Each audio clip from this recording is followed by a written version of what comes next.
In the quiet, frozen field of Plainfield, Wisconsin, 1957, the snow fell gently on a small farmhouse. Inside, the silence reigned, but beneath the floorboards and behind locked doors, the wall hid something unspeakable.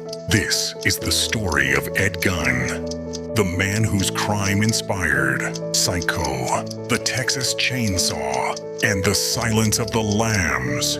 A man whose loneliness, obsession, and twisted love for his mother blurred the line between the living and the dead. Welcome to the Butcher of Plainfield. Edward Theodore Gein was born in 1906 in La Crosse, Wisconsin. Wisconsin. He was a shy, awkward boy, often bullied, but quiet. His mother, Augusta Gein, was a devoutly religious woman. She's harsh, domineering, and obsessed with sin. She taught Ed and his brother Henry that women except her were evil. His father, George, was alcoholic, distant, violent, and largely absent. When Ed was still a boy, Augusta moved the family to a desolate farmhouse in Plainfield, miles away from anyone else, and isolation became Ed's normal. He helped with chores, read pulp magazines, and stayed glued to his mother's sermons about purity, death, and punishment. In 1940, Ed's father died of heart failure.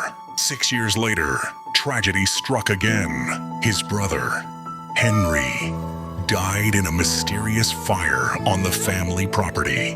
Locals whispered that Ed might have had something to do with it. After all, he led the police straight to Henry's body, lying face down, with bruises on his head.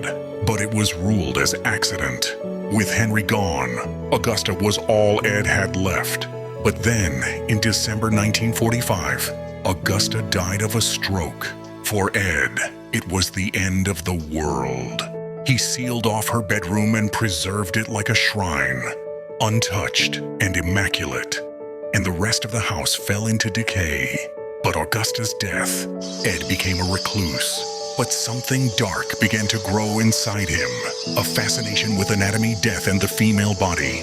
He began reading medical journals, Nazi experiments, and pulp horror stories about cannibalism and body snatchers. Then he started visiting local cemeteries at night. Between 1947 and 1952, Ed Gein exhumed bodies from freshly dug graves. He made lampshades from human skulls, bowl from skulls, and even a belt made from nipples. Most disturbing of all, he stitched a woman's suit from skin and worn in the dark so he could become his mother. Plainfield trusted Ed Gein because he was a quiet handyman who babysat neighbors' children. But on November 16, 1957, Bernice Worden vanished from her hardware store. Her son recalled Ed had visited that morning asking for antifreeze.